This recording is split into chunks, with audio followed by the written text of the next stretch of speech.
অরিজিৎ সিং এর স্কুলের জন্য জমি অ্যাপ্রুভ করেছেন মুখ্যমন্ত্রী। পাশাপাশি জঙ্গিপুরে হবে মেডিকেল কলেজ, বহরমপুরে এসে ঘোষণা মুখ্যমন্ত্রীর। মনোবীক্ষণ পলিক্লিনিক, চিকিৎসার জগতে এক দশক। এখন এখানে সব বিষয়ে ডাক্তারবাবু একসাথে তলায়। ফোন করুন 7477799515 এই নম্বরে। বুধবার বহরমপুরে প্রশাসনিক সভা করেন মুখ্যমন্ত্রী মমতা বন্দ্যোপাধ্যায়। সভা থেকে জেলার মানুষের জন্য 1100 কোটি টাকার প্রকল্পের সূচনাও করেন। এদিন সভা থেকে মুখ্যমন্ত্রী ঘোষণা করেন জঙ্গিপুরে মেডিকেল কলেজ খুব শীঘ্রই হবে।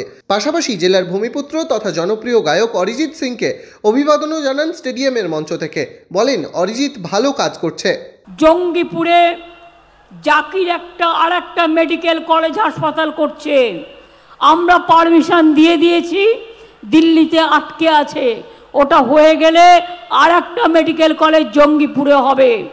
এবং অরিজিৎ যে খুব ভালো গান গায়, অরিজিৎকেও জমি অ্যাপ্রুভ করে দিয়েছি, কারণ অরিজিৎ অনেক বড় স্কুল থেকে শুরু করে আরও অনেক কিছু করছে। আমরা খুশি, আমরা তাকে আগাম অভিনন্দন জানাই।